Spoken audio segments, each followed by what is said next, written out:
ಶುಭೋದಯ, ನಮಸ್ಕಾರ, welcome to Yoyo Kannada. ಬನ್ನಿ ಈಗ ನೋಡೋಣ ಈ ದಿನದ top 5 breaking news.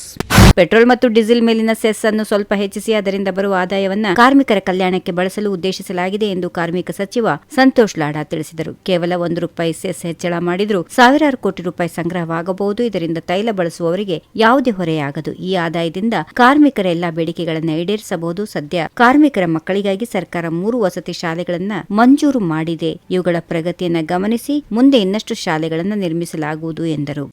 CM Siddaramaiah ಇಂದಿನಿಂದ 4 ದಿನಗಳ ಕಾಲ ಸಚಿವರು ಶಾಸಕರ ಜೊತೆ ಸಭೆ ನಡೆಸಿ ಚರ್ಚಿಸಲಿದ್ದಾರೆ. ಈ 4 ದಿನಗಳ ಕಾಲ ಶಾಸಕರ ಜೊತೆ ಉಸ್ತುವಾರಿ ಸಚಿವರ ಸಮ್ಮುಖದಲ್ಲಿ ಸಿಎಂ ಸಿದ್ದರಾಮಯ್ಯ ಸಭೆ ನಡೆಸಲಿದ್ದು ಅನುದಾನ, ಕ್ಷೇತ್ರದ ಸಮಸ್ಯೆಗಳ ಬಗ್ಗೆ ಚರ್ಚಿಸಲಿದ್ದಾರೆ ಎನ್ನಲಾಗಿದೆ. ಕಾಂಗ್ರೆಸ್ ಶಾಸಕರಿಗೆ ತಲಾ ₹50 ಕೋಟಿ ಅನುದಾನ ವಿಚಾರವಾಗಿ ಚರ್ಚೆ ನಡೆಯಲಿದೆ. ಕೆಪಿಸಿಸಿ ಅಧ್ಯಕ್ಷ ಹಾಗೂ ಡಿಸಿಎಂ ಡಿಕೆ ಶಿವಕುಮಾರ್ ಸಭೆಯಲ್ಲಿ ಪಾಲ್ಗೊಳ್ಳುವುದಿಲ್ಲ ಎನ್ನಲಾಗಿದೆ. ಸಭೆಯಲ್ಲಿ ಸಚಿವರಾದ HC. Mahadevappa, K. Venkatesh, KN Rajanna, Dinesh Gundurao, Bosaraju speaker ಸೇರಿದಂತೆ ಹಲವರು ಭಾಗಿಯಾಗುವ ಸಾಧ್ಯತೆಗಳಿವೆ.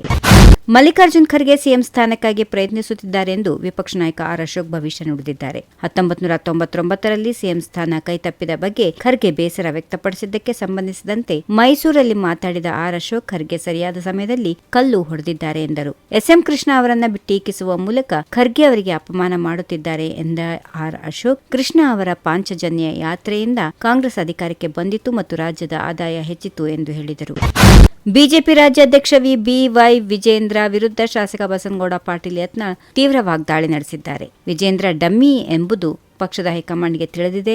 ಈಗೆಂದು ವಿಜಯಪುರದಲ್ಲಿ ಮಾತಾಡಿದ ಯತ್ನಾಳ್, ರಾಜ್ಯಾಧ್ಯಕ್ಷರ ನೇಮಕದಲ್ಲಿ ವಿಳಂಬವಾಗುತ್ತಿರುವುದಕ್ಕೆ ಇದೇ ಕಾರಣ ಎಂದಿದ್ದಾರೆ. ಸೋಮಣ್ಣ ಕೂಡ ರಾಜ್ಯಾಧ್ಯಕ್ಷ ಸ್ಥಾನಕ್ಕೆ ಆಕಾಂಕ್ಷಿಯಾಗಿದ್ದಾರೆ ಎಂದು ಹೇಳಿದ್ದ ಅವರು, ವಿಜೇಂದ್ರ ಅವರಿಂದ ಬಿಜೆಪಿಗೆ ಯಾವುದೇ ಉದ್ಧಾರವಾಗಲಾರದು ಎಂದು ಟೀಕಿಸಿದ್ದಾರೆ. ಮಲ್ಲಿಕಾರ್ಜುನ್ ಖರ್ಗೆ ಎಲ್ಲ ಹುದ್ದೆಗಳಿಗೂ ಸಮರ್ಥರು. ಅವರು ರಾಜ್ಯ ರಾಜಕಾರಣಕ್ಕೆ ಬರುತ್ತೇನೆ ಅಂದ್ರೆ ತಪ್ಪೇನಿಲ್ಲ ಎಂದು ಗೃಹ ಸಚಿವ ಡಾ ಜಿ. ಪರಮೇಶ್ವರ್ ತಿಳಿಸಿದ್ದಾರೆ.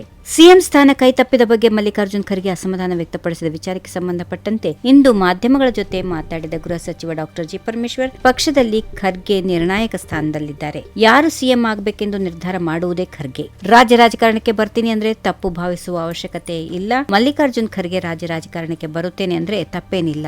ಖರ್ಗೆ ಅವರು ಎಲ್ಲ ಹುದ್ದೆಗಳಿಗೂ ಸಮರ್ಥರು. ಖರ್ಗೆ ಅವರು ನಮ್ಮ ಪಕ್ಷದಲ್ಲಿ ನಿರ್ಣಾಯಕ ಸ್ಥಾನದಲ್ಲಿದ್ದಾರೆ ಎಂದರು. ಈ ವಿಡಿಯೋ ನಿಮಗೆ ಇಷ್ಟವಾದಲ್ಲಿ ಲೈಕ್ ಮಾಡಿ, ಶೇರ್ ಮಾಡಿ, ಸಬ್ಸ್ಕ್ರೈಬ್ ಮಾಡಿ.